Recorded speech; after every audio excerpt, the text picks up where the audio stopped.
São muitos temas interligados e eu vou tentar fazer uma exposição inicial do que me parece mais fundamental para depois questões mais pontuais ou correlatas a gente possa, de repente, num bate-papo posterior,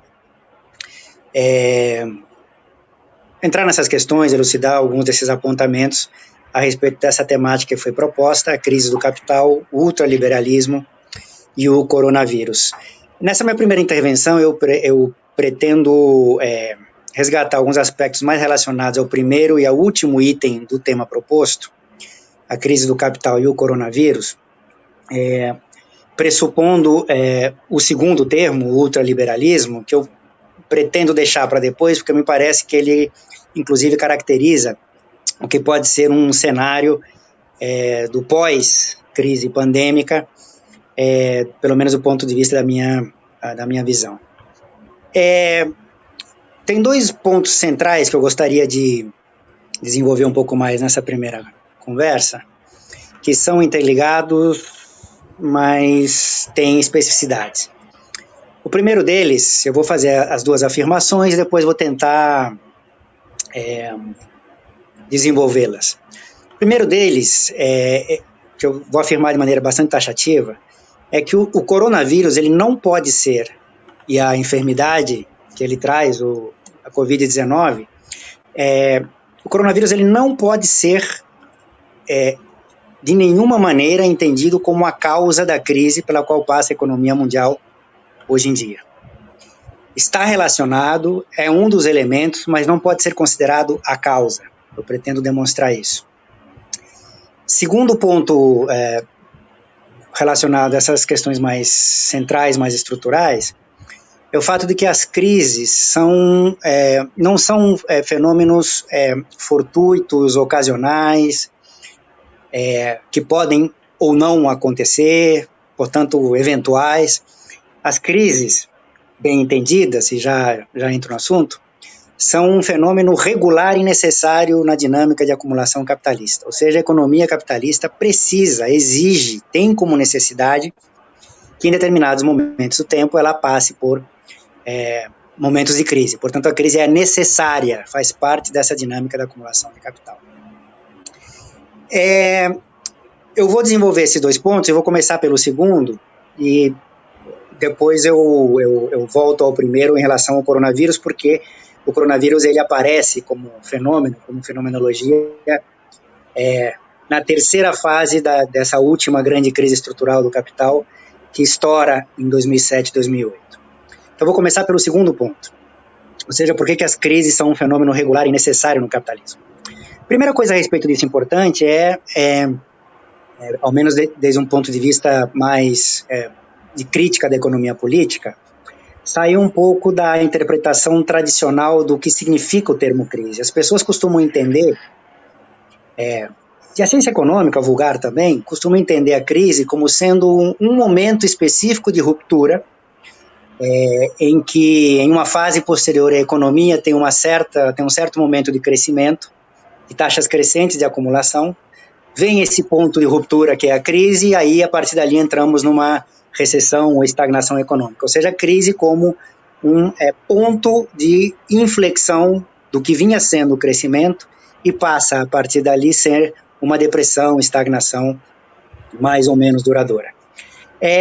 Se a gente vai, por exemplo, numa perspectiva mais rigorosa como a de Marx, embora ele seja dúbio em alguns momentos, porque ele usa o termo para duas coisas, a crise, na maior parte das vezes, para ele tem um outro significado.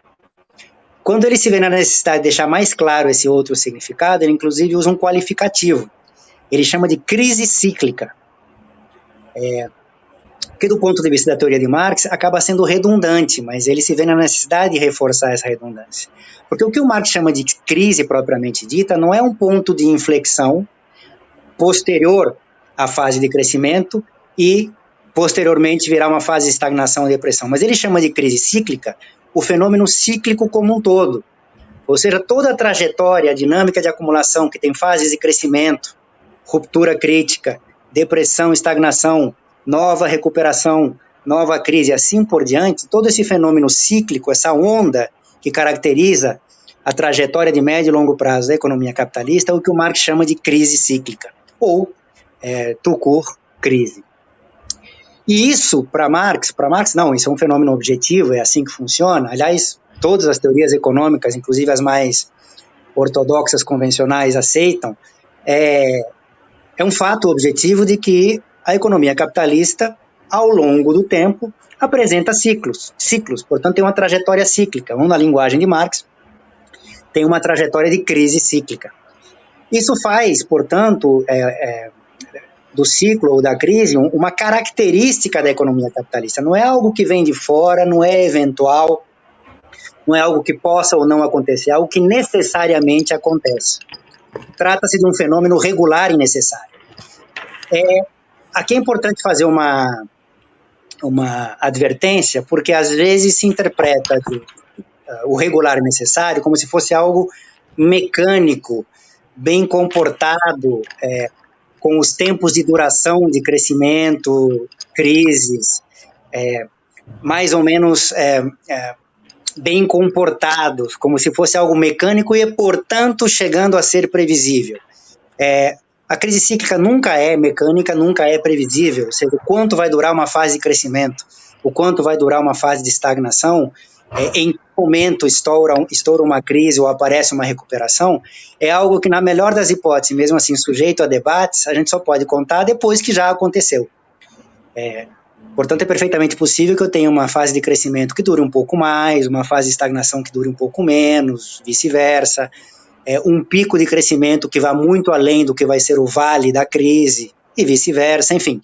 Tudo isso é sujeito às conjunturas e determinações concretas, históricas, que estão relacionadas também com a luta de classes. Mas o fato é que o fenômeno é regular e necessário. O que significa isso? Significa que, por conta da dinâmica de acumulação de capital, e o Marx tem uma compreensão bastante completa desse fenômeno complexo que é a crise, as razões, qual é a causa, qual é o conteúdo, quais são suas formas de manifestação. Talvez eu possa deixar isso para o bate-papo, se alguém estiver interessado no assunto. Mas o fato concreto é que se as crises cíclicas são regulares e necessárias, isso significa que sempre, após um determinado período de crescimento da economia capitalista, advirá uma crise. Você nunca sabe, a priori, ex ante, quando será e a profundidade dessa crise. O que você sabe é que após uma fase de crescimento virá a crise. Por outro lado, a gente também sabe que, pela própria dinâmica de acumulação de capital, após determinado período de ocorrência da crise, o capitalismo tem mecanismos, ele recria mecanismos, cria novos mecanismos que lhe permitirão, é sempre uma possibilidade, uma nova etapa de crescimento. Isso é que faz o fenômeno ser regular e necessário. A implicação que mais nos interessa aqui disso é que, portanto, as fases, os momentos de ruptura, seja a crise, seja a recuperação, se esse fenômeno é regular e necessário, ou seja, se ele vai acontecer, a gente só vai encontrar as razões desses pontos de inflexão exatamente no que aconteceu no período anterior. O que eu quero dizer com isso, para dizer de maneira curta, é que as razões de toda crise específica do capitalismo a gente encontra nas características da fase de crescimento anterior. Assim como as razões de uma retomada, de uma recuperação econômica, a gente encontra nas características da fase de crise que antecedeu essa fase de recuperação. Por que isso é importante? Porque isso nos ajuda a entender a crise atual por que passa o capitalismo. Essa crise pela qual passa o capitalismo, ela estoura em 2007, se aprofunda em 2008, mas ela estoura em 2007, e perpassa algumas fases de lá para cá. Portanto, a crise que nós estamos vivendo hoje não é uma nova crise, é a mesma que estoura lá em 2007, só que com novas formas de manifestação. Essa crise que estoura lá em 2007, 2008, ela é provocada, as suas razões mais de fundo estão relacionadas com as características do que foi a fase de acumulação capitalista no período precedente. E o período precedente, a gente pode localizá-lo na história. A penúltima grande crise estrutural do capitalismo foi no final dos anos 60 do século passado, início dos anos 70 do século passado. A partir dali, com várias características, o capitalismo contemporâneo consegue se recuperar, consegue ter algum ritmo de acumulação, em nada parecido ao que foi na fase anterior, do pós-Segunda Guerra Mundial, mas teve alguma dinâmica de crescimento a partir dos anos 80, 90, início do século XXI, e com algumas características específicas. Eu não vou aqui caracterizar todas, a gente não tem tempo para isso, mas duas me interessam aqui. A primeira delas é que, dos anos 70 para cá, o que o Marx chamou no livro 2 do Capital de rotação do capital, ou tempo de rotação do capital, se acelera a taxas inimagináveis. Ou seja, o tempo que o capital gasta em cada uma de suas fases, na fase de compra, na fase de produção, na fase de venda, na fase de recompra de meios de produção, força de trabalho, e assim sucessivamente, esses tempos, por vários mecanismos, foram encurtados cada vez mais. Portanto, o tempo de rotação do capital diminui. E o que o Marx percebe ali no livro 2 do Capital é que a redução do tempo de rotação do capital eleva o que lá ele chama de taxa anual, poderíamos chamar periódica, de mais valor, que vai redundar, sujeito a outras determinações, mas vai redundar no aumento da taxa anual ou periódica de lucro. Portanto, uma das formas que o capital tem de acelerar a sua acumulação, elevando a taxa de lucro, é justamente acelerando o tempo de rotação. E o capitalismo fez isso dos anos final dos 70 do século passado até hoje de maneira inimaginável comparado a outros períodos históricos. Essa foi uma das características do capitalismo contemporâneo. A outra que me interessa aqui é o fato de que uma das grandes características do capital quando ele entra em crise é que sobra capital, tem capital demais sobrando. E se nada for feito, esse capital a mais sobrando, superacumulado, vai se traduzir, vai reverberar numa redução das taxas de lucro. Portanto, o capitalismo, para, aspas, solucionar essa crise, tem duas formas de fazer, que podem vir combinadas. Ou ele encontra novos espaços de valorização para esse capital que está sobrando, ou a própria crise vai se encarregar de queimar esse capital que foi acumulado em excesso. Os liberais mais honestos, sim, eles existem, têm razão em afirmar, quando estoura uma crise, que se o mercado serve na alta, tem que servir na baixa, deixa quebrar. O problema é que quando começa a quebrar capital grande, a gente sabe como funciona o capitalismo, na concretude, a gente sabe que os estados não deixam que capitais grandes, ou alguns deles, quebrem. Mas o fato concreto, portanto, é que o capital precisa, quando ele está superacumulado, de espaços de valorização. O capitalismo contemporâneo, a partir dos anos 70, de maneira mais acelerada, anos 80 e 90, vai aprofundar os espaços de valorização nos mercados financeiros. Seja criando novos instrumentos financeiros, seja ampliando os mercados e instrumentos que já existiam. Aqui tem uma conversa para 2 semanas a respeito dos derivativos financeiros, novos instrumentos financeiros, processos de regulamentação bancária e financeira, abertura das contas e capitais das economias para fazer com que esses capitais se valorizem nas esferas financeiras, o que inclui mercados cambiais, mercado de futuros. Aqui teria uma conversa para dezembro. Esperemos que o coronavírus não faça com que a gente fique até dezembro nessa sistemática. Mas, enfim, isso significa, portanto, que o capitalismo contemporâneo, junto com o aumento da rotação do capital, também ampliou esses espaços de valorização. E aqui o Marx, de novo, nos ajuda. No livro 3 do Capital, em específico, de maneira mais clara, mas não se restringe a essa seção, na seção 5 do livro 3, ele vai descobrir uma categoria também característica do capitalismo, que já está lá no século XIX, mas é que ela ganha mais determinações concretas e se acentua como lógica de valorização do capitalismo nos dias em que vivemos, que é o capital fictício.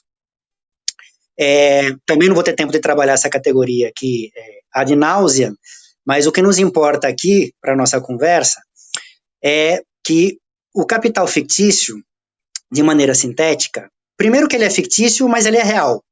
Se ele não existisse, para Marx não faria nenhum sentido falar de algo que não existe. Mas por que ele é fictício?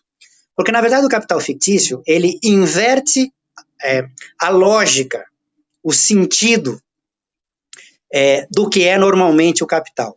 O capital, a gente sabe, é um capital que se constitui como meio de produção, força de trabalho, entra no terreno da produção, produz dada uma jornada de trabalho, se ele conseguir com um sobretrabalho, com um mais valor, que se ele der sorte e vender a produção, que não precisa ser material, pode ser imaterial, no processo de venda, ele vai obter um D' maior do que o D e, portanto, vai ter uma certa taxa de lucro ou de valorização. Portanto, o capital pré-existe, entra no terreno da produção e se valoriza se aquela produção for realizada no processo de circulação. Então, produz-se para apropriar-se. Essa é a sequência mais, não vou dizer natural, porque é uma palavra pouco rigorosa, mas mais direta, digamos assim, do que nós conhecemos como capital. O que o capital fictício faz é inverter esse sentido. Como é que se constitui o capital? O capital não existe inicialmente, por isso que Marx chama esse capital de fictício. O que existe é que aquilo que se promete fazer, portanto, no futuro, vai conseguir produzir determinada massa de mais valor que poderá ser apropriada. Então, a expectativa de uma apropriação futura de partes desse mais valor permite que hoje, portanto, antecipando o que porventura possa vir a ser o futuro, se constitua o capital. É como se eu tivesse uma brilhante ideia de algum negócio que vai render mais valor ou mais valia lá na frente. Eu não tenho o capital inicial, digamos assim, para constituir o começo do processo, mas eu vendo hoje a minha ideia, eu coloco lá em papeizinhos brancos, dizendo que eu prometo a quem me financiar, a quem me der crédito de capital, uma participação nesse mais valor que vai ser produzido lá na frente. Portanto, percebam, a expectativa de apropriação no futuro permite a constituição de um capital que vai ingressar na produção. Percebam como o sentido se inverteu. A expectativa de apropriação permite a constituição de um capital que vai ser produzido. Por que o Marx chama de capital fictício? Porque ele pode vir a ser real, mas ele é construído, e se tudo der certo, será construído e a coisa dará certo, mas ele será construído em cima de uma ficção. E aqui ficção não no sentido de mentira, mas no sentido de algo que está lá na frente, no futuro, que pode vir a ser. Esse é o capital fictício para Marx.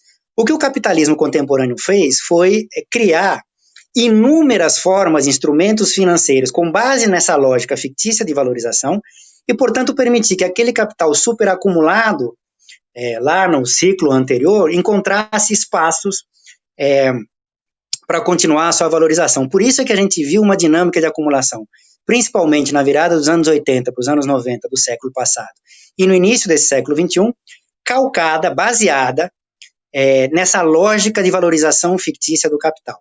Aqui tem um pingo no i que é importante. É muito comum a interpretação que, não exatamente assim, mas que entende a dinâmica dos mercados financeiros como sendo separada da dinâmica dos mercados ou do capital produtivo. Isso para Marx não faz o menor sentido. Quando ele está falando que eu tenho uma lógica de valorização fictícia, isso vale para todas as formas de capital. O que significa dizer que isso o Marx não teve tempo de viver, ele morreu no século XIX, mas a gente continua vivo, o coronavírus ainda não nos matou, pelo menos não a todos, o que nós conseguimos perceber é que essa dinâmica, essa lógica de valorização, a partir de determinado momento dos anos 80, 90, contaminou, brincadeira de mau gosto, mas contaminou os capitais em todas as esferas, inclusive as esferas produtivas. Significa dizer que todo o capital, o produtivo, o comercial, o que está nas esferas financeiras, no capitalismo contemporâneo opera com essa lógica de valorização fictícia. Muito bem. Esse capital fictício ele tem uma dialética como sempre. Qual é a dialética? Ele em si, quando eu vendo aqueles papeizinhos brancos dizendo que eu estou prometendo para quem me der o dinheiro, o preço daquele papel, participar da apropriação futura de mais valor, o detentor daquele direito que comprou o papel, portanto o detentor do capital fictício, ele diretamente não vai participar da produção. Se tudo der certo, eu vou, mas ele não. Portanto, o capital fictício não participa diretamente no processo de produção de mais valor. Mas ele, até por a forma de como ele se constitui, é um participante da apropriação. Foi isso que eu vendi para ele, uma parcela da apropriação daquilo no futuro. Portanto, quando grande parcela do capital total da economia mundial se especializa na lógica de valorização fictícia, ele está participando diretamente do processo de apropriação sem participar diretamente do processo de produção. Isso cria um problema. Por que cria um problema? Porque tem mais gente ou mais capitais participando do comer o mesmo bolo. Isso significa que a fração do bolo para cada um desses capitais tende a diminuir. A fração do bolo chama-se taxa de lucro. Portanto, esse lado disfuncional do capital fictício, por ele não participar diretamente do processo de produção, tende a puxar a taxa de lucro para baixo, o que é um problema, pode levar a crises. A questão é que tem uma dialética, porque o capital fictício ele não tem apenas disfuncionalidade, ele tem uma funcionalidade. E qual é? Dentre outras, a mais importante, por isso que eu resgatei isso minutos atrás. Porque ele permite acelerar a rotação do capital como nunca antes tínhamos visto. Percebam, não há forma, o capitalismo é muito sagaz nisso, não há forma mais, eu não conheço forma melhor de encurtar o tempo do que trazer o futuro para o presente. E é exatamente o que o capital fictício faz. Ele rifa o futuro trazendo para o presente, permitindo que no presente se constitua capital. Isso acelera muito a rotação do capital. Portanto, o capital fictício, embora não participe diretamente no processo de produção de mais valor, permite indiretamente, com várias mediações, que o capital que produz mais valor sim aumente a produção de mais valor. Portanto, essa funcionalidade tende a puxar a taxa de lucro para cima. Essa é a dialética.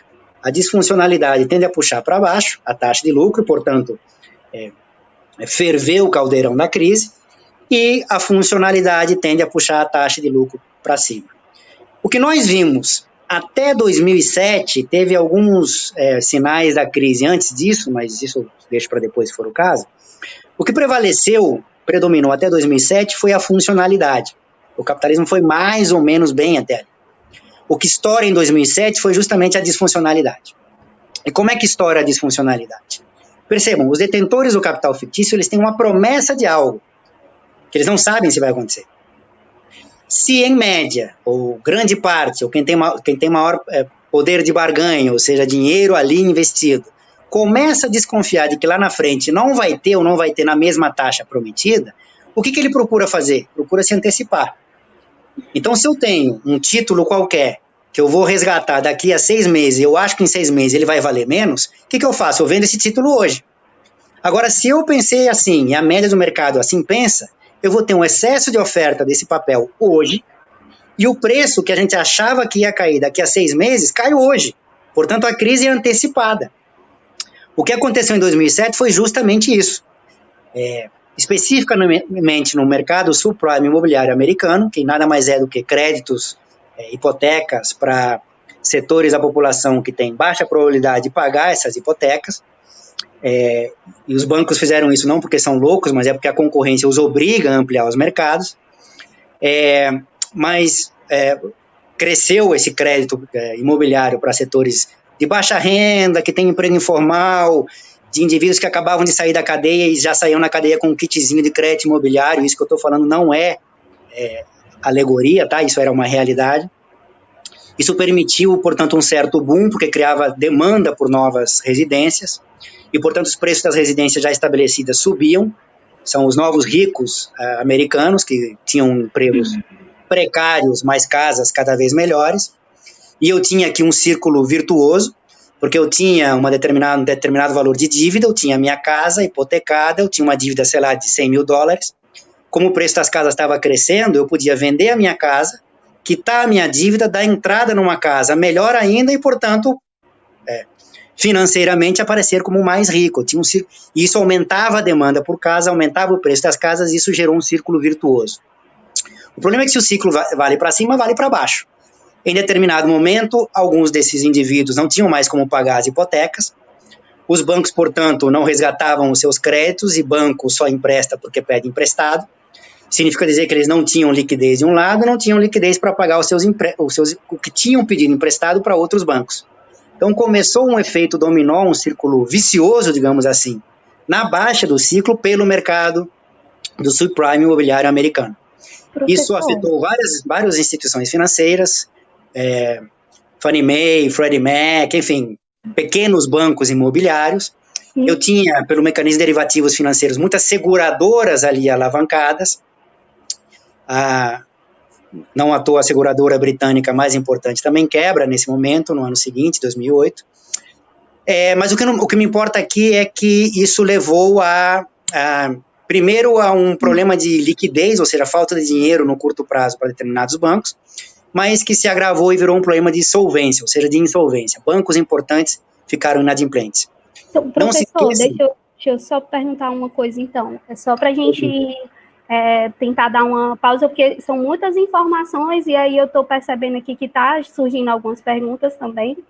Então, o que o senhor está explanando nesse momento seria essa crise que já antecedia, né, antes dessa pandemia.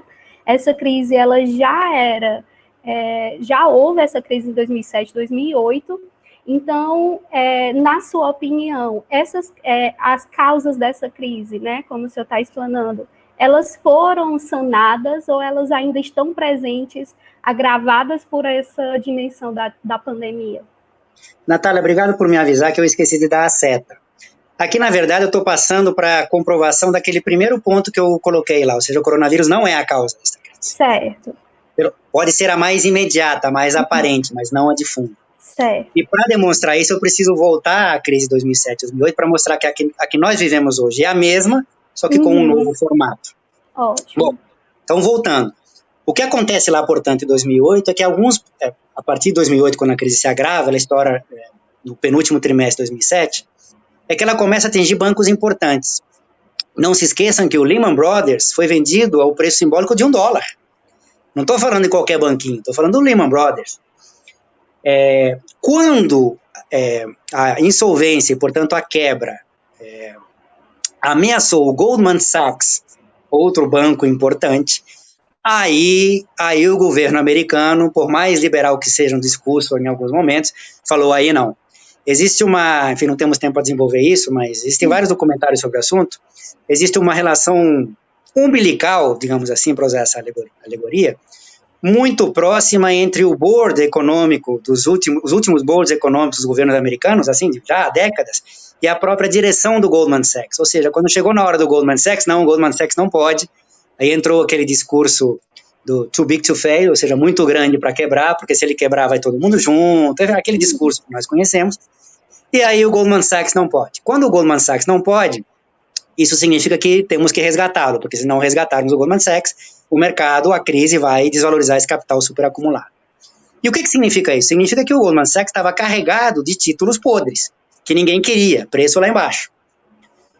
Qual é a única forma de fazer com que ele não quebre? Como eu tenho um excesso de oferta desses papéis, é preciso que entre na outra ponta alguém que compre, ou seja, que entre um crescimento da demanda para fazer frente ao crescimento da oferta desses papéis para que o preço não venha para baixo. Tinha uma oferta muito grande desses papéis, baixa demanda, por isso que o preço vinha para baixo. Ou seja, dizendo de maneira curta, era preciso que entrasse alguém muito grande comprando esses papéis para que eles não fossem precificados para baixo. Quem foi que entrou comprando esses papéis? O Estado. Isso valeu, aqui eu fiz a alegoria do Estado americano, tentando salvar não só o Goldman Sachs, mas o mercado financeiro, bancário financeiro como um todo, mas governos de todo o mundo fizeram isso. Na Europa isso foi feito, tem as especificidades da Europa em função do Banco Central Europeu e a zona do euro, enfim. Em países periféricos foi feito, no Brasil um pouco depois isso foi feito também, ou seja, o Estado salvando o setor.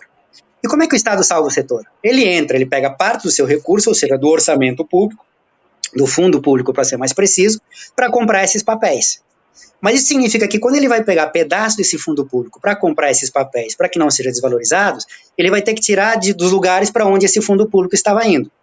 Então percebam que aqui a gente já começa a perceber, a notar, torna-se explícito, que algo que até aquele momento, 2007, 2008, tinha caído em desuso, ninguém mais falava, era quase um xingamento, voltou a ser a moda. Não é uma casualidade histórica que o mantra do ajuste fiscal tenha voltado justamente nesse momento. O que significa o ajuste fiscal? Justamente economizar do fundo, do orçamento público, tudo que não for despesa financeira, saúde, educação, funcionalismo público, ou seja, conseguir receitas daí, incluídas privatizações, para que parte desses recursos sejam direcionados para a atuação do Estado, comprando aqueles títulos públicos aí, quem vai fazer essa atuação é, via de regra, o Banco Central. Por isso o ajuste fiscal volta a entrar, aspas, na moda, volta a fazer parte do receituário. Por isso a volta do discurso ortodoxo dentro do neoliberalismo ou do ultraneoliberalismo. O Estado americano fez isso, enfim, tem anedotas sobre como isso foi feito nas semanas em que você estava acabando o governo Bush filho, começando o governo Obama, enfim. Mas o problema é que o rombo era muito grande. O rombo era muito grande e, portanto, esse ajuste fiscal permanente de lá até hoje, como nós estamos vendo, perdurará, era insuficiente. Portanto, era preciso fazer algo mais. Porque se não fosse feito, esses papéis teriam seus preços despencados e eu teria uma desvalorização do capital fictício. É por isso que, junto com o ajuste fiscal, a partir dali, você tem também uma volta de algo que também tinha caído em desuso, que são as reformas liberais pró-mercado. Reforma trabalhista, da Previdência, etc, etc, etc. Qual é o sentido disso? Aprofundar as reformas. Significa aumentar a taxa de exploração, a taxa de mais valor ou mais-valia, para que tenha um crescimento da produção de mais valor, que possa se reequilibrar com aqueles direitos de apropriação do mais-valor que foram superproduzidos. Por isso que a partir dali eu tenho esse duplo momento, o ajuste fiscal e as reformas estruturais como uma terapia do capital para sair da sua própria crise. Muito bem, avancemos. Quando chega 2010, 2011, mais ou menos, a economia mundial continua estagnada, com miniciclos, ou seja, voos de galinha, tentava crescer, não conseguia, voltava, você não se recupera da crise. Só que percebam que o Estado, além do ajuste fiscal para conseguir dinheiro para atuar nos mercados, como ele já não consegue mais aprofundar o ajuste fiscal como estava fazendo antes, precisa se endividar no mercado. Então o Estado passa a emitir mais dívida pública, vende no mercado, consegue dinheiro e com esse dinheiro atuar nos mercados financeiros. Então desse momento em diante a dívida pública não nasce aí, mas eu tive uma explosão da dívida pública que já existia ali. Quando chega 2010, 2011, esse estouro da dívida pública vai ser a segunda fase da crise. Vai estourar na zona do euro por razões específicas da geopolítica, geoeconomia, relacionada a como se constitui lá a zona do euro. Teríamos que ter mais tempo para trabalhar o assunto. Mas as tais crises das dívidas soberanas, de Portugal, Itália, Grécia, Espanha, lá, naquele momento, nada mais é do que uma consequência de como o Estado atuou para tentar ganhar tempo na crise de 2007, 2008. Não conseguiu, a economia mundial ficou estagnada, os capitais fictícios continuaram crescendo, volta a estourar como fenomenologia via dívida pública 2010, 2011. Essa é a segunda fase da crise. Muito bem, de lá para cá o que aconteceu? O Estado continuou se endividando, continuou fazendo ajuste fiscal e os capitais que se valorizaram de maneira fictícia nos mercados financeiros começaram a perceber que por mais que eles arriscassem e tivesse algum sintoma de crise, o Estado vinha lá e bancava. O que significa? Significa que o Estado estava referendando a lógica de atuação dos capitais fictícios nesses mercados. Tem problemas de estimativa, estatísticos, mas se estima que desde 2007, 2008 até o ano passado, 2019, o estoque de capital fictício tinha mais do que quintuplicado no mundo, enquanto a economia mundial tinha ficado relativamente estagnada.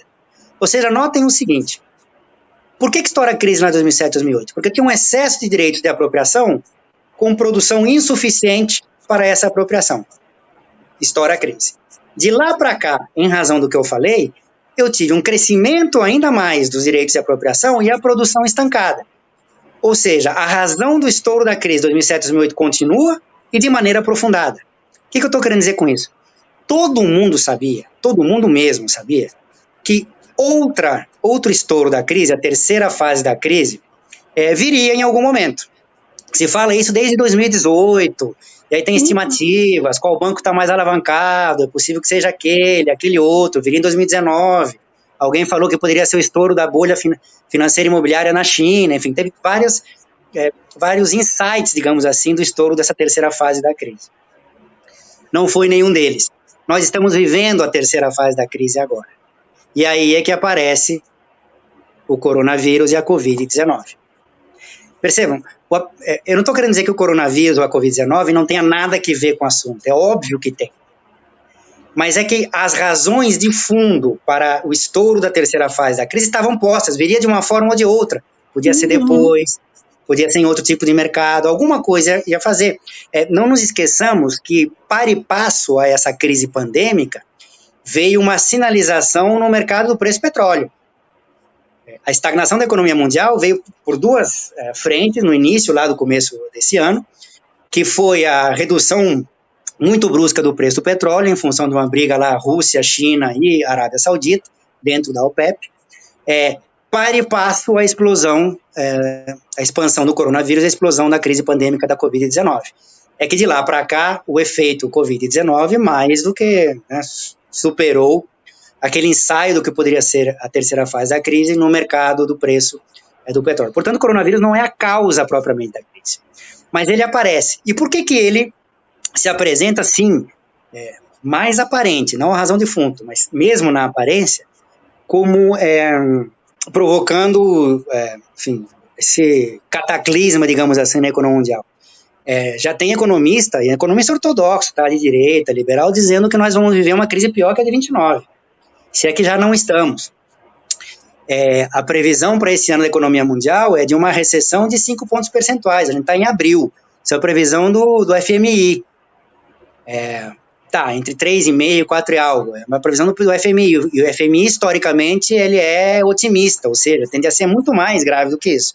Estamos só em abril, portanto, 1/3 do ano. É perfeitamente possível que nós, de fato, vivamos uma crise da economia mundial pior do que aquela de 29 do século passado, tá? Às vezes eu falo 29, tem gente achando que já é 29 daqui a 9 anos. Sei lá, de repente vai até ser. Mas, qual é o efeito do coronavírus?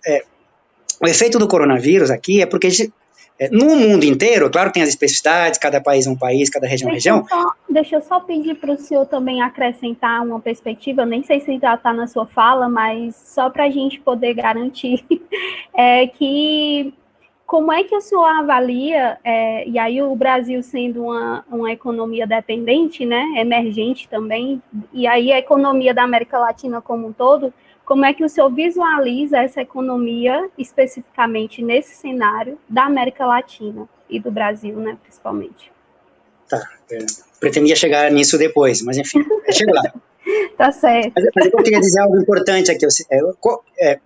Qual é o impacto disso no que nós estamos chamando de terceira fase da crise? A bolha financeira ia estourar. Estourou por conta disso que eu acabei de dizer. Mas qual é o impacto direto? Percebam, no mundo inteiro, as atividades econômicas estão parando, ou estão tendo o seu tempo de rotação, para usar a expressão do Marx, elevado. Demora mais tempo fazer o D virar D linha. E o impacto disso é uma redução das taxas de lucro. Seres como Bolsonaro e Trump estão dizendo que a economia tem que voltar a funcionar, não porque eles sejam loucos, independente do fato de a gente poder achar que eles são ou não são, não importa.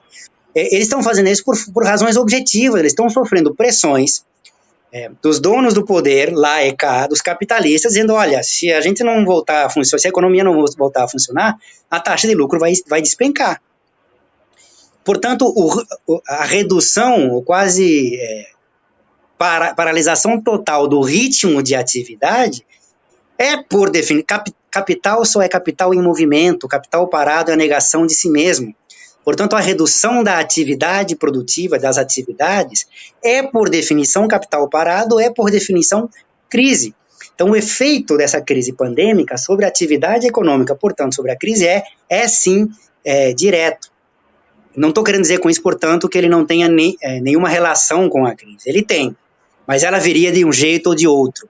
Ela veio pela crise pandêmica, a sua profundidade foi majorada por conta da crise pandêmica, e isso nos permite entender por que alguns governos estão, para além da questão sanitária, tentando fazer com que a economia volte a funcionar, independentemente das razões que eles deem, para tentar fazer com que o capital saia dessa sua terceira fase da crise.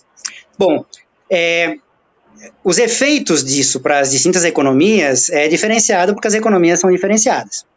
Eu estou entrando aqui na discussão de economias periféricas, dependentes, subdesenvolvidas, emergentes, submergentes, aqui não importa a terminologia, e economias centrais. Qual é a diferença de um Trump para um Bolsonaro, dos Estados Unidos para o Brasil? São várias diferenças. Para ficar especificamente na diferença entre a economia americana e a economia brasileira, a primeira delas, e talvez a mais importante, é que o governo americano tem o poder de emitir a moeda universal, o dinheiro universal. O dólar é aceito para pagamentos na economia mundial. O real, às vezes, é aceito no Brasil. Às vezes. O real é uma mísera moeda. O que significa isso? Que, por maior que seja a deficiência da estrutura produtiva da economia americana, e existem deficiências, isso os obriga a comprar coisas necessárias, inclusive para combater a própria pandemia, fora do seu país. Eles precisam, portanto, de meios de pagamento para comprar essas coisas que eles mesmos não produzem em função das deficiências da sua estrutura produtiva. Mas eles conseguem imprimir dólar para comprar essas mercadorias. Nós, aqui no Brasil, temos mais deficiências ainda na estrutura produtiva para poder comprar insumos básicos. Toda a discussão das máscaras, discussão dos respiradores, que nós não temos como produzir, pelo menos não no tempo em que se requer. A nossa dependência de reagentes para fazer, inclusive, testes para saber se o indivíduo tem ou não tem o coronavírus, tudo isso reflete a nossa dependência tecnológica. Só que, de maneira acrescentada em relação aos Estados Unidos, não adianta nada a gente imprimir reais, o Banco Central aumentar a oferta de reais, que com reais a gente não compra nada no mundo. Então, para a gente comprar coisas no mundo que nós não fazemos, e que são essenciais, inclusive, para combater a pandemia, nós temos duas alternativas. Ou nós atraímos capital de fora, o que fica muito caro num cenário de incerteza econômica como que nós estamos vendo atualmente, aumentando taxa de juros, enfim, de outras formas, ou pedindo empréstimo, aumentando a nossa dívida externa. Isso caracteriza muito a diferença de uma economia dependente de uma economia central. Nós temos deficiência na estrutura produtiva de coisas que nós precisamos importar e nós não fazemos, e para pagar essas coisas nós não temos uma moeda que diretamente compre. Então nós temos uma dependência tecnológico-comercial, se vocês quiserem por um lado, e uma dependência financeira por outro. Os Estados Unidos não têm isso. Isso se reflete, dentre outras medidas, dentre outras consequências, se reflete inclusive na explosão da taxa de câmbio que nós estamos vivendo hoje. O câmbio está a 5, não sei, não olhei aqui agora, mas a discussão agora é se ele vai parar no 5,5 ou se vai chegar a 6. Essa é a discussão entre alguns economistas. Então, essa é a diferença entre economias básicas, entre economias centrais e economias dependentes. Outra coisa importante, eu vou apenas falar disso, depois eu abro para você me passar uma lista de perguntas para poder atender aí as pessoas que estão ouvindo, tá? Mas algo que eu acho que é importante. Com respeito à reação dos governos, né? Como é que os governos estão respondendo a essa crise sanitária e crise econômica? Vou ficar na crise econômica. O que a gente está vendo, assim, hegemonicamente no mundo, de uma reação dos governos, é justamente nesses momentos de crise profunda em que se explicita, ou deveria pelo menos se explicitar, o fato de que essa falsa antinomia Estado-mercado, essa falsa divergência Estado-mercado, embora exista uma diferença entre os dois, é nas crises profundas que a gente percebe que essa discussão Estado versus mercado é uma discussão interna ao liberalismo. O que eu estou querendo dizer com isso? Para além da sabedoria comum, WhatsApp, Facebook e afins, mídias sociais, quem defende uma maior participação do Estado, pelo simples fato de defender uma maior participação do Estado, qualquer que seja a maior participação do Estado na economia, na sociabilidade, não faz dessa pessoa, desse indivíduo, antiliberal.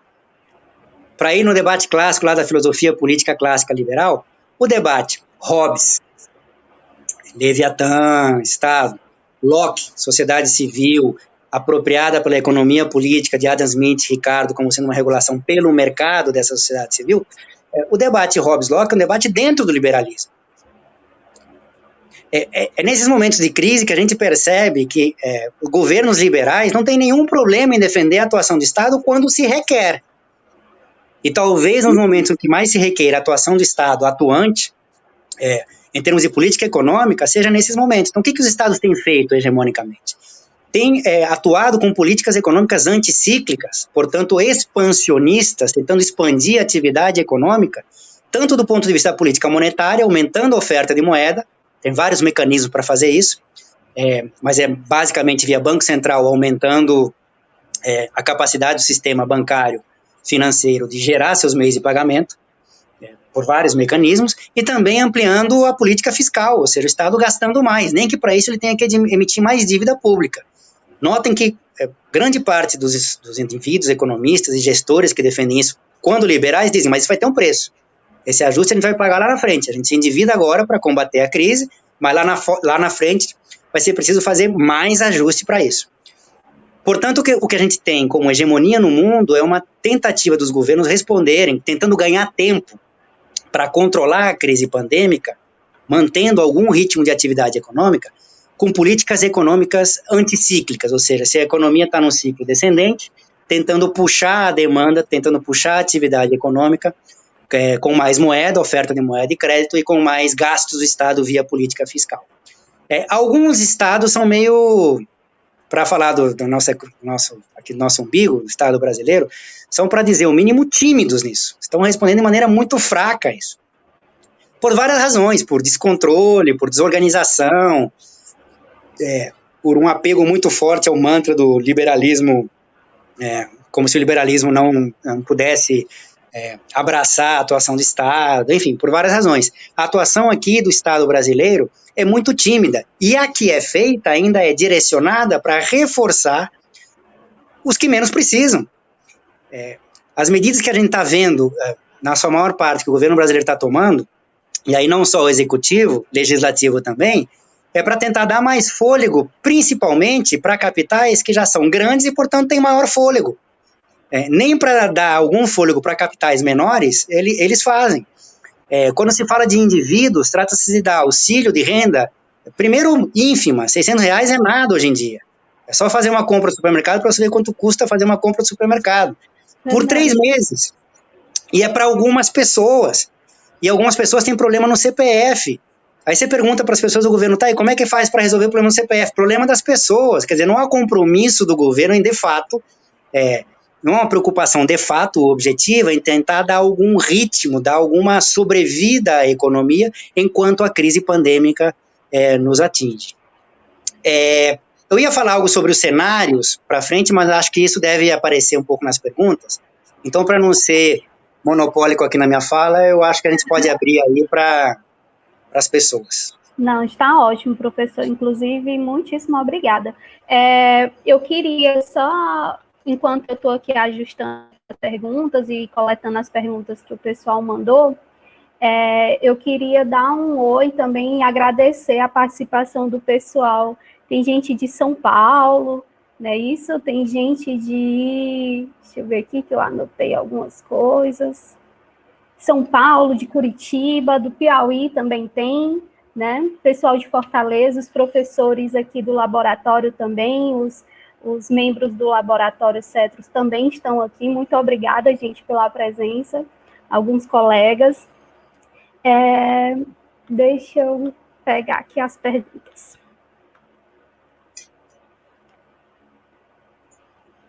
O Caio Vieira perguntou: a China tem algum papel no aumento da rotação do capital mundial?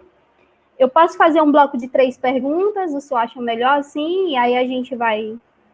Pode sim. Pode ser? Então, o Caio Vieira perguntou se a China tem algum papel no aumento da rotação do capital mundial. O Augusto Collin perguntou se poderia explicar mais sobre a produção imaterial, né, e o efeito útil. E a Tainara perguntou se o senhor poderia fazer um comentário sobre as transformações da crise dos mercados imobiliários e financeiros dos Estados Unidos em uma crise global, né? Fato que levou à desmoralização. Eu acho que essa você até explanou, né? Que é a desmoralização do discurso liberal em todo o mundo. Pronto. Mais ou menos. Perguntas iniciais. Tá, então vamos lá. Eu não anotei o nome das pessoas, mas enfim, eu tô com um caderninho bem pequenininho aqui, então tô tendo que economizar espaço de papel, mas vamos lá. Tá gravado. Tá, sobre a China, a resposta aqui, mais rápida, é sim, e é um sim, assim, rotundo. Porque, nota, quais são os componentes da rotação do capital? São os componentes do tempo que o capital demora para sair do D e chegar no D', na linguagem do Marx. Então, ele precisa, num primeiro momento, fazer com que esse dinheiro se transforme em meios de produção, máquinas, equipamentos, matéria-prima, matéria auxiliar, enfim, e força de trabalho para poder ingressar no processo produtivo. Então, esse tempo que o capital demora para comprar todos os elementos materiais e imateriais necessários para o processo produtivo e a força de trabalho, já é um tempo que ele gasta. Mais o tempo que ele gasta na produção. Isso aí é fundamental, porque esse tempo de produção é que vai constituir o valor. E depois da mercadoria pronta, material ou imaterial, ele precisa de um tempo para vender essa mercadoria, para retransformar aquilo que estava na forma mercadoria em novo dinheiro, de preferência acrescido em relação ao dinheiro inicial. Então, o tempo de rotação total do capital é o tempo de compra, tempo de produção e tempo de venda. Se a gente leva isso para o plano da economia mundial, isso significa que qualquer elemento que faça com que se reduza tempo de compra, tempo de produção, tempo de venda, isso contribui para reduzir o tempo de rotação do capital mundial. E a China comparece nesses 3 elementos em outros que eu vou falar rapidinho. Primeiro, a China, pelo tamanho da economia chinesa e pelo crescimento da economia chinesa nas últimas décadas, pelo peso dela, portanto, é um demandante crucial do que é a produção e estrutura produtiva das outras economias do mundo. Então, a China entrando, comprando, não só matérias-primas e commodities, mas outras coisas, semi-elaborados de outras economias, contribui para acelerar o tempo de rotação da economia mundial, que no caso do capital chinês é o tempo de compra, mas no caso de quem está vendendo já é o tempo de venda. Pelo fato de ter também reduzido muito seu tempo de produção na estrutura produtiva chinesa, contribui para a redução do tempo de produção médio do capital mundial. E também contribuiu para a redução do tempo de venda. Além disso, a China contribuiu para a redução do tempo de constituição, chamemos assim, do capital, do D inicial. Porque às vezes um determinado capital, ele não tem a quantia necessária para começar o empreendimento, começar um negócio. Portanto, precisa juntar, precisa pedir crédito, ou vários créditos. A China, hoje em dia, é credora mundial. Então, o fato de ela ser credora mundial, inclusive, da própria dívida americana, mas isso é um outro detalhe, permite com que ela acelere ou diminua o tempo de constituição de crédito de capital em várias instâncias, em vários países. Então, a primeira pergunta é, sim, contribuiu muito. Tanto é que toda vez que a China tem uma redução na sua taxa de crescimento, isso impacta diretamente no crescimento, na valorização e na taxa de lucro da economia mundial. A segunda pergunta sobre a produção imaterial, aqui, deixa eu aproveitar para tomar uma água. Uhum. Aqui o importante é o seguinte, como eu estou usando o Marx como referência teórica para a minha análise, é preciso fazer uma diferenciação importante, que o que se entende por material lá, na época do Marx, século XIX, não é o mesmo que nós entendemos por material ou imaterial hoje em dia. Quando o Marx está falando de produção material lá no século XIX, ele está dizendo que esta lógica, este valor que se valoriza esse capital, precisa se concretizar em algum valor de uso. Ele precisa comprar e vender alguma coisa. Porque quem compra desejando o valor de uso. Tem que ter algum valor de uso, porque se não tiver valor de uso, ninguém compra. Uhum. Era isso que o Marx chamava de materialidade ou concretude. Só que hoje em dia nós entendemos como materialidade, concretude, algo que seja palpável, algo que seja... Enfim, um serviço não seria material, mas para Marx era. Percebam, tentando ir ao ponto, quando Marx fala de produção de mercadorias como uma característica mais abstrata do capitalismo, são mercadorias materiais e imateriais nos termos de hoje. Tanto é que o Marx, no livro 1 do Capital, quando vai dar um exemplo dessa lógica do capital produzindo o valor que se valoriza, ele vai dar o exemplo da educação. Ele vai falar do mestre escola como trabalhador produtivo. No linguajar de hoje, aquilo que está sendo vendido ali, a educação, entre aspas, é imaterial. Percebam, para Marx não faz diferença alguma se a mercadoria que vai ser comprada, vendida, é, nos termos de hoje, material ou imaterial. O que importa é que ela tenha um valor de uso. Não sei se isso responde à pergunta da colega sobre produção imaterial. A terceira pergunta era, assim, isso é importante, como é que a crise lá do subprime virou uma crise global? Notem, lembre-se que quando eu falei que a característica do mercado subprime imobiliário americano é o fato de que os bancos davam crédito imobiliário para indivíduos que tinham pouca probabilidade de pagar essas hipotecas, essas dívidas. Mas notem, o negócio do banco é emprestar porque pediu emprestado. Ou seja, o banco tinha uma hipoteca que ele dizia que se aquele indivíduo não pagasse aquela hipoteca, ele poderia pegar a casa para ele, banco. Mas ele estava com um papel na mão, ele precisava dar liquidez ou alavancar aquele papel, que era capital fictício, ou é capital fictício. O que os bancos fizeram? Todo banco faz isso. Eles pegavam vários desses papéis, desses títulos, desses capitais fictícios, e construíam fundos de investimentos, colocavam junto com outros papéis e repassavam para seus clientes, alguns deles, inclusive, outros bancos. O que significa isso? Que aquele papelzinho, aquele mico, aquele crédito que tinha, ou aquela hipoteca que tinha baixa probabilidade de ser paga lá na frente, acabava entrando numa cesta de bens, portanto, uma rentabilidade média, de títulos, que definia uma rentabilidade média, em cestas de investimentos, em fundos de investimentos. E o mundo inteiro comprou isso.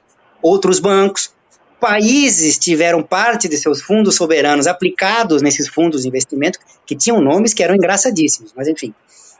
Ou seja, quando quebra lá na ponta, no mercado subprime imobiliário americano, aquilo é que nem câncer, contamina todos os fundos de investimento que tinham aquele papelzinho lá, aquele mico. Aquilo que se torna podre, empodrece toda a cesta daqueles papéis. Por isso é que em poucas semanas, o estouro da crise do mercado subprime imobiliário virou uma crise da economia mundial. Desculpem falar rápido, mas é que a gente tem que dar vez para todos, né? É verdade.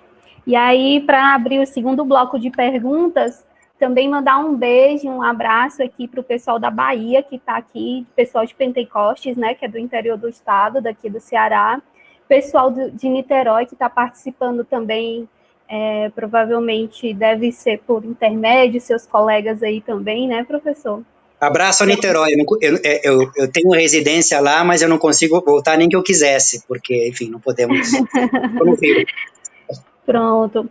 A primeira pergunta desse segundo bloco é da professora Erlênia, né, que foi quando o senhor estava mencionando sobre essas compras de títulos podres, né? Ela pergunta, novamente, agora já tem notícias do Estado salvando bancos no contexto da pandemia.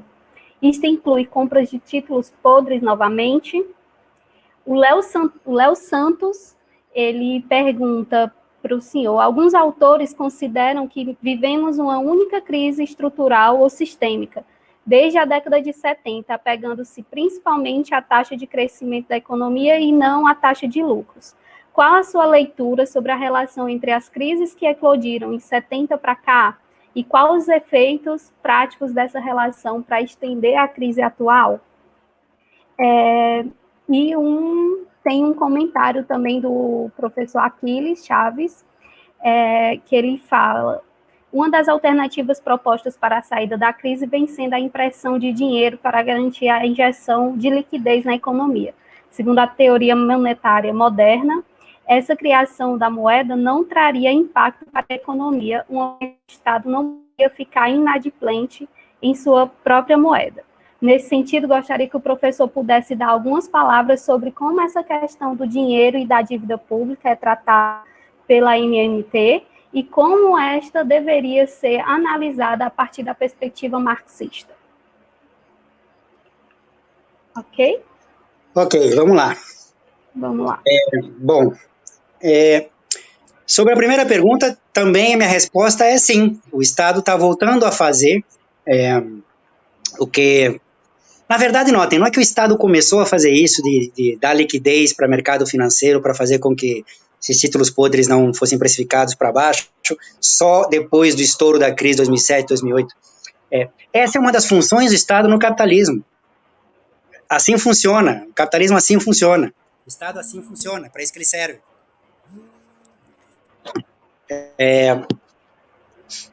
Então não é novidade. Ele voltou a fazer isso sim agora, porque sempre fez, mas a novidade é que em alguns países, e no Brasil inclusive, a gente está tendo normatizações, algumas emendas, inclusive a Constituição, sendo aprovadas aí, para facilitar isso. Ou seja, para fazer com que os mecanismos que permitem ao Estado comprar esses títulos sejam cada vez mais diretos, com menos mediações e, portanto, que essa lógica se aprofunde. Então, a resposta é sim, mas não é novidade. 2, talvez a novidade seja de que não só no Brasil, em outros lugares também, mas no Brasil isso está muito claro também, é que as formas de fazer isso estão sendo cada vez mais facilitadas para que isso seja feito diretamente. A segunda pergunta é uma pergunta importante, e aí eu vou te dizer qual é a minha posição e tentar justificá-la. Eu não acho que a crise de hoje, que vem desde 2007, seja a mesma daquela que estoura nos anos 60, 70. Aliás, é muito comum se falar de crise dos anos 70. Os problemas da acumulação capitalista começam em 67, 68. Eu até sei por que as pessoas costumam falar de crises dos anos 70, mas, enfim, não é o caso de tratar disso agora. Eu acho que a crise agora é uma crise diferente. Por que eu acho que é uma crise diferente? Qual é a minha forma de entender o assunto? Voltando ao começo da minha primeira intervenção. Um dos papéis que as crises estruturais têm no capitalismo é tentar dar uma limpada no terreno daquilo que foi superacumulado antes, para que uma nova fase de recuperação seja possível. E quando eu falo aqui nova, ou seja, uma nova lógica histórica, inclusive, de acumulação, seja construída ou reconstruída. O que eu estou querendo dizer aqui é o seguinte, é que o capitalismo que se reconstrói, o tal do capitalismo contemporâneo, a partir dos anos 70, 80, a sua lógica, como ele funciona, suas determinações, embora suas determinações abstratas sejam as mesmas, as do capital, são diferentes daquele capitalismo do segundo pós-guerra. O capitalismo depois dos anos 70 não é o mesmo do capitalismo do segundo pós-guerra. E ele teve sim alguma taxa de crescimento em alguns momentos. Nos anos 80, nos anos 90. Até estourar a crise de 2007, ninguém falava mal do capital financeiro.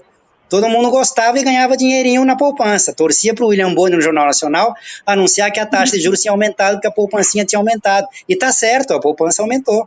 Se aumentou a taxa de juros que corrige a poupança. Portanto, alguma dinâmica de acumulação teve. É claro que não em nada comparado à dinâmica de acumulação do segundo pós-guerra. Mas isso, se a gente pegar a história toda do capitalismo, nunca foi desse jeito. Se a gente pega o segundo pós-guerra, as pessoas costumam falar de 30 anos gloriosos. Eu não entendo isso, né? Porque a Segunda Guerra acaba em 45, a crise começa a estourar 67, 68, se eu sei fazer conta dá 22, 23 anos, né? Mas enfim, 22, 23 anos em séculos de capitalismo, estatisticamente é zero.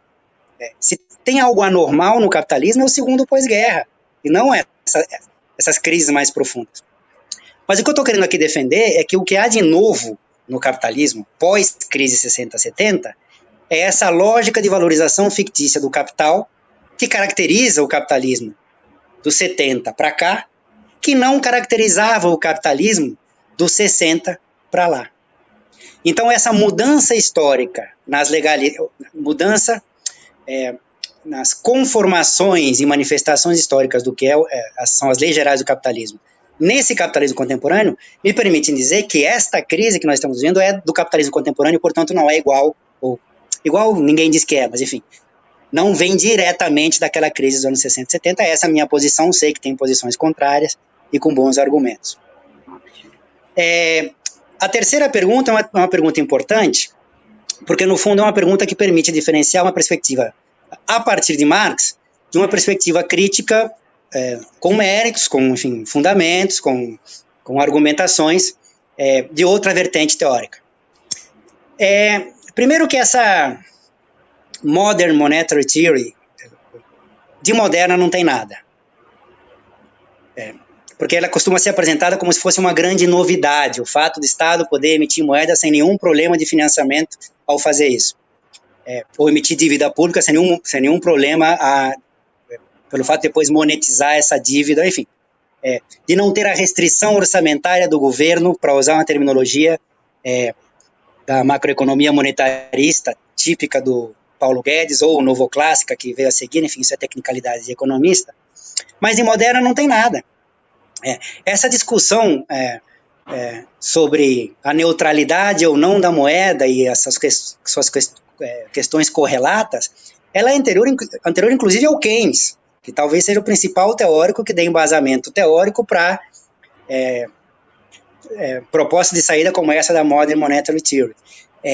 Você encontra já no Marx, o Marx estudando os economistas da época dele, do século anterior, portanto do século XVIII, o Marx estudando o debate entre o que se chamava a época de Banking School e Currency School. Quer dizer, o Currency School seria, digamos assim, a nomenclatura da época para os monetaristas, os Paulo Guedes da vida, daquela época. Sim, eles vão até os dinossauros, se vocês quiserem. E o Banking School, um pessoal próximo ao que hoje se defende em termos de moderna teoria monetária. Então, primeiro, de moderna não tem nada. Agora, até aí, morreu Neves e tantos outros. Porque o fato de não ser moderna não quer dizer que não tenha validade, que não seja importante e não ajude a explicar. O ponto central notem, qual é o grande argumento liberal para a expansão da oferta de moeda ser uma saída da crise? O que eles dizem pode ser uma saída de curtíssimo prazo, mas a gente vai pagar a conta lá na frente, porque isso implica num aumento do endividamento do Estado. E vamos ter que corrigir isso lá na frente. O que esse pessoal da moderna teoria monetária procura defender é que não existe essa restrição orçamentária do governo e, portanto, aumentar a oferta de moeda agora é uma boa saída, até porque isso permite retomar a atividade industrial que vai gerar renda lá na frente e permitir a economia ter alguma dinâmica autossustentada de crescimento. Isso não é uma mentira, isso é verdade. Só que o que uma perspectiva a partir de Marx responderia é que há outras coisas de fundo. Primeira delas, moeda e dinheiro não é a mesma coisa. É comum, nessa perspectiva mais heterodoxa em economia, falar de moeda como se fosse sinônimo de dinheiro. A partir de Marx não é a mesma coisa. Dinheiro é uma categoria, moeda é uma conformação material ou imaterial dessa categoria. Segundo, e mais importante do meu ponto de vista, para Marx, não podemos confundir forma com conteúdo.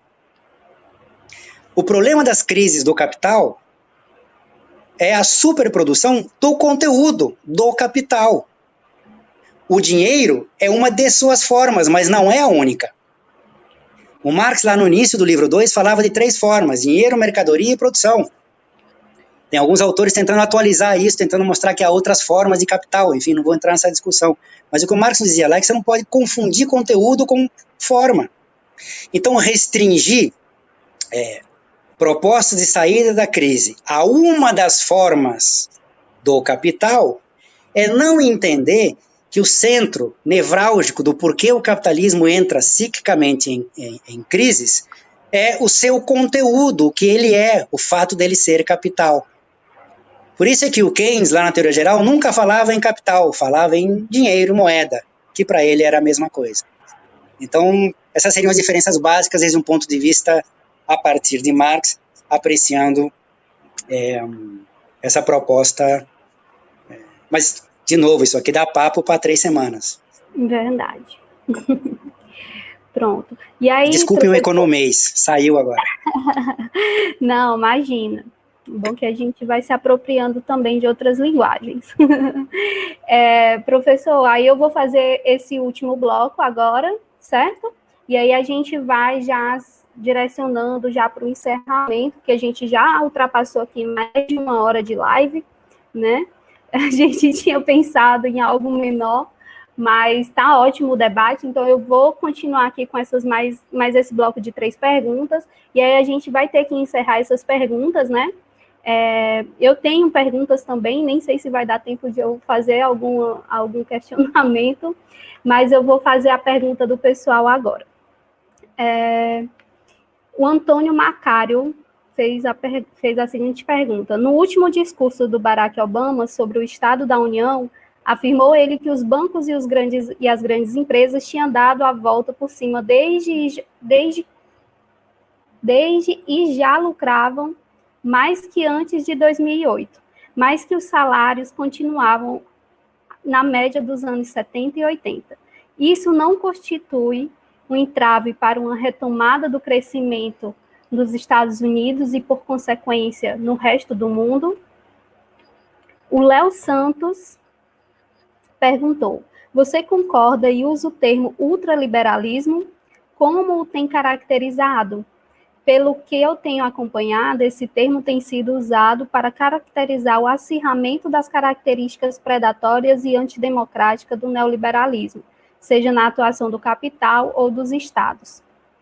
E o Osmar Gomes perguntou se o senhor acredita numa saída da crise que seja menos neoliberalismo. Bom, vamos lá. Tá me escutando bem? Estou. É que o meu som aqui diminuiu um pouco, mas tudo bem. Eu vou aproveitar a terceira pergunta para já falar dos cenários, para encaminhar para a gente encerrar, pode ser? Pode ser.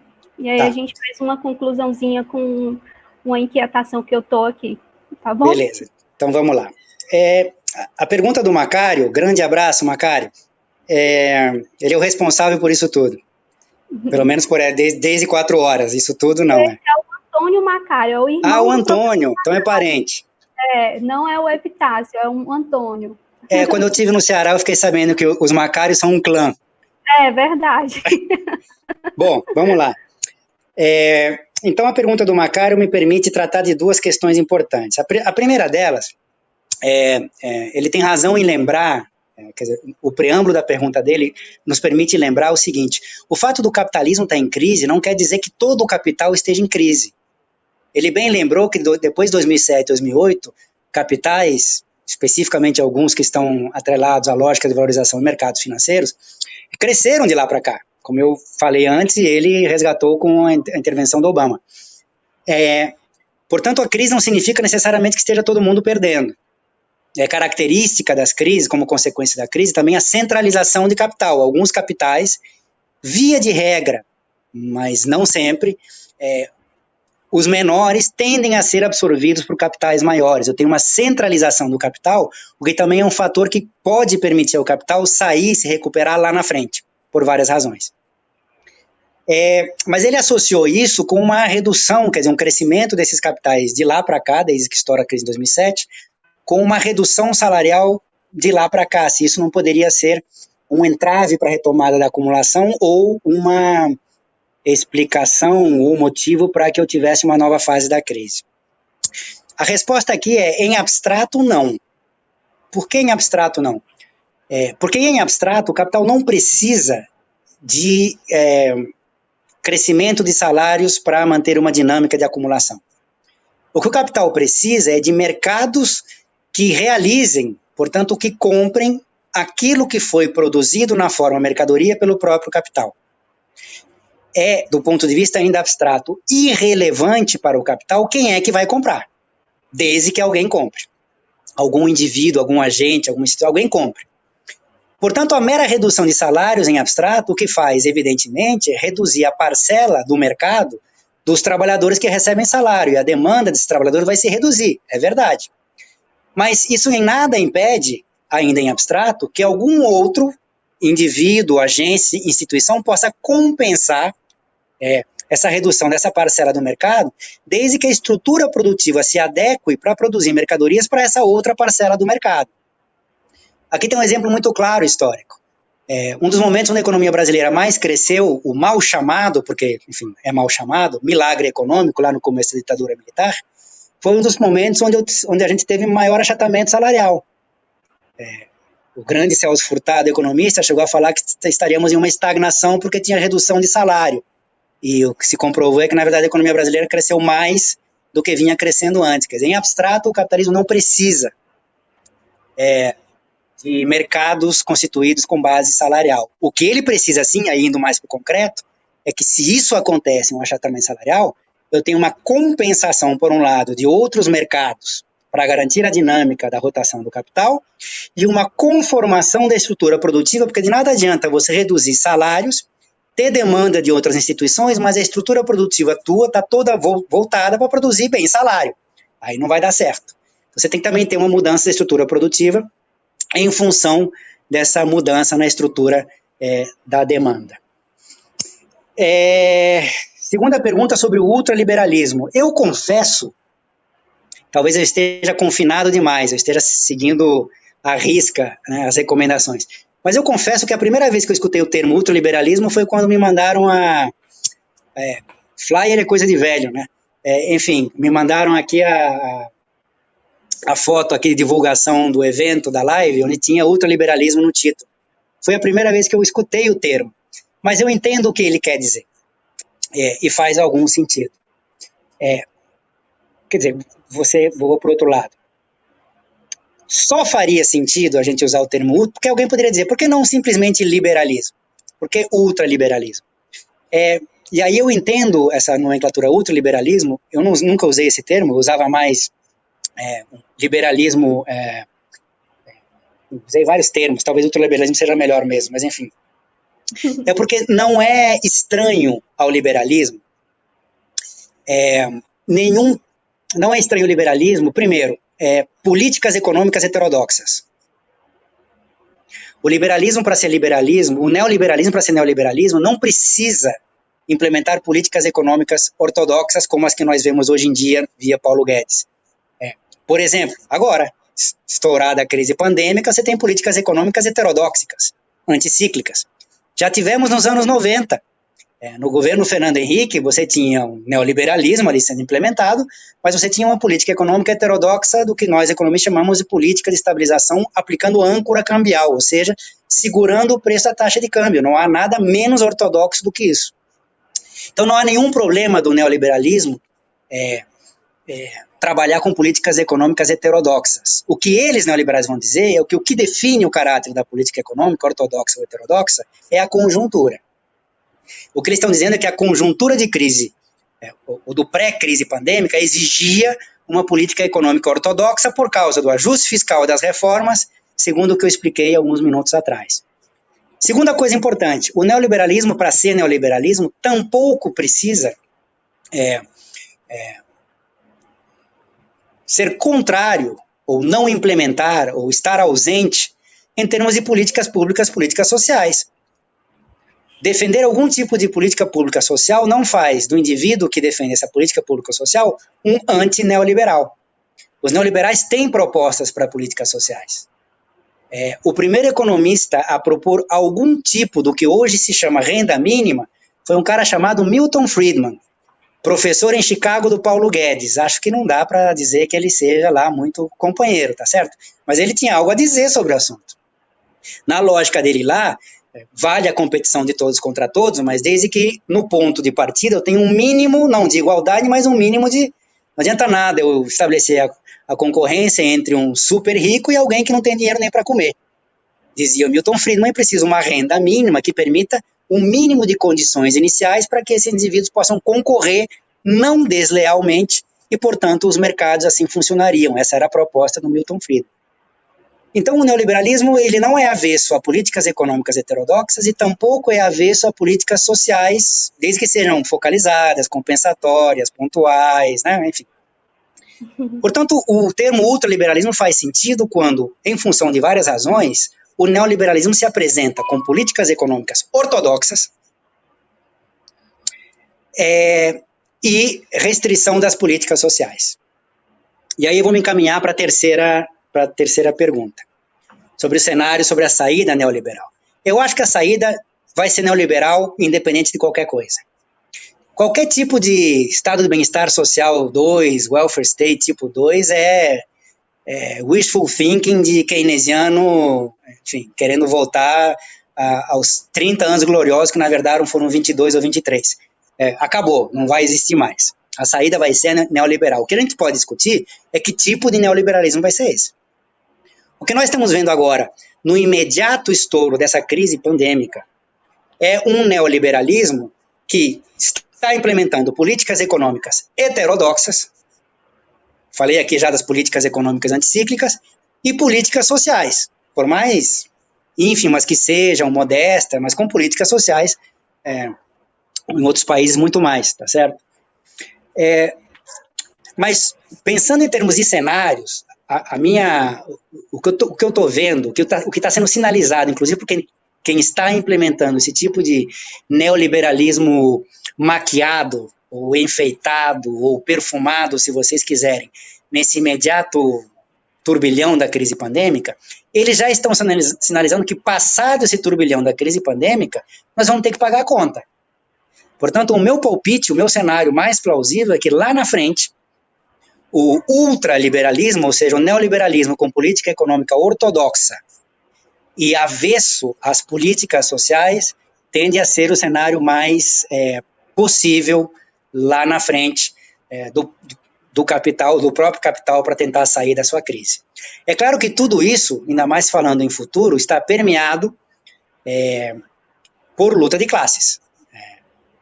O que eu estou vendo é a tendência que o capital está nos mostrando, que vai tentar empurrar para a sociedade lá na frente. Se a sociedade vai deixar o capital empurre isso para cima da gente ou não, aí vai depender da luta de classes. A gente pode não enfrentar a luta de classes, a gente pode enfrentar e perder. Nesses dois cenários, o que eu vejo lá na frente é mais ajuste e mais reformas. Pronto, então só para aproveitar esse gancho que o senhor deixou, para eu poder fazer a minha pergunta também, que é o que, na verdade, é o que mais me motivou também a construir esse projeto, né, também junto com o Cetros, que é a gente poder também discutir e pensar em estratégias para essa classe trabalhadora, né? Então, na sua perspectiva, o que o senhor vislumbra para esse novo cenário, né? Esse catastrófico cenário, na verdade, porque muita gente tem ouvido falar que haverão profundas transformações econômicas e políticas, né?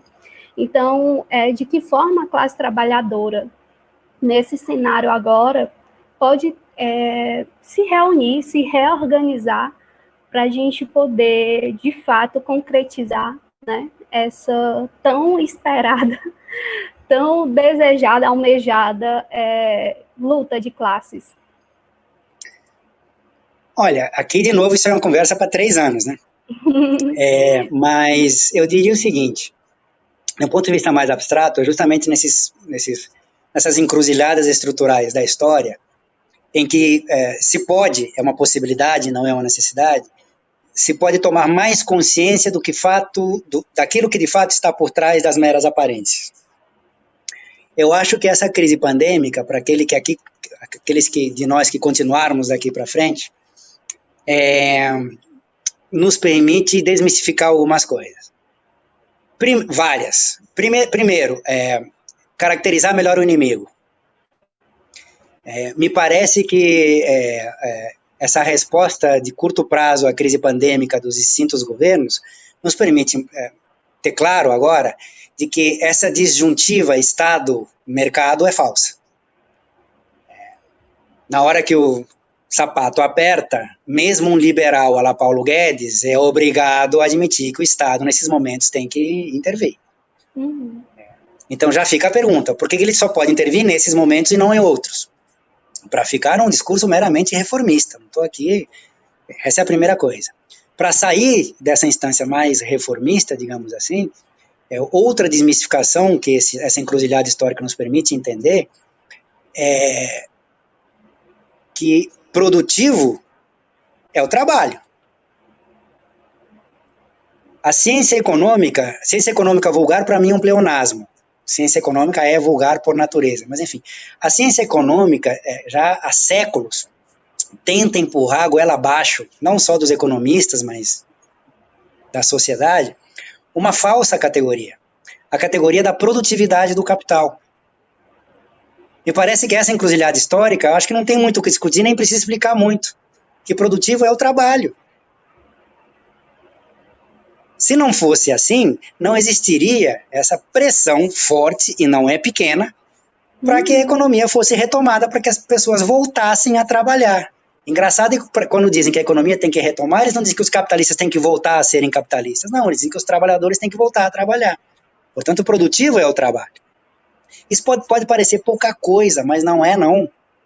Permite, inclusive, uma possibilidade, não é necessidade, algo que a classe trabalhadora vinha perdendo já há muito tempo, e era a vitória do neoliberalismo, a gente ter consciência da nossa própria classe. A gente não conseguíamos entendermos como membros de uma mesma classe, por várias razões, pelas diferenças dos nossos próprios ofícios. Então a gente exasperava, obliterava isso como se fosse constituinte de novas classes. Então tinha a classe do trabalhador subjetivo, a classe do trabalhador material, a classe do trabalhador imaterial. E a gente esquecia, ou não tinha plena consciência, de que éramos todos trabalhadores em distintos ofícios. Portanto, a classe trabalhadora, com consciência de classe trabalhadora, tem que incluir, não desprezando as distintas especificidades desses distintos ofícios, o fato de ser classe trabalhadora, material e imaterial, produtiva e improdutiva, intelectual e braçal, enfim. Isso não é pouca coisa. Isso nos permite, acho eu, começar a rediscutir o sujeito revolucionário, que não é pouca coisa. Tem outras questões tão importantes quanto, que dizem respeito, inclusive, à presteza da própria conjuntura histórica que é, e como é que nós nos organizamos a partir daí.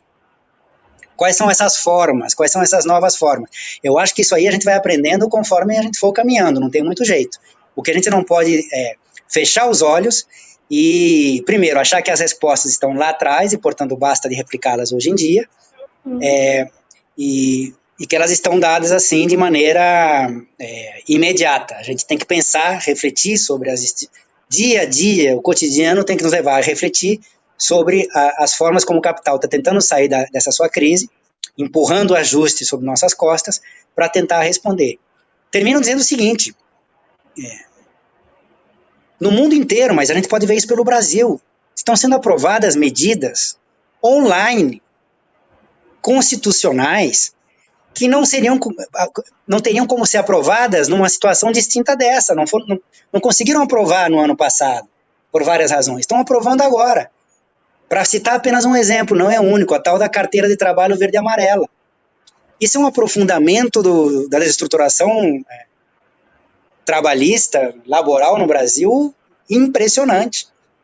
E está sendo tocado, primeiro a toque de caixa e de maneira natural, usando-se a falsa desculpa mistificada da crise pandêmica. Então, acho que dia a dia a gente tem que tomar consciência dessas coisas e encontrar meios, mecanismos, formas, pressupondo a consciência de classe, de enfrentar essa luta de classe. A luta de classe não vem depois da crise pandêmica, ela já está. Sempre esteve. Ok. Muitíssimo obrigada, professor.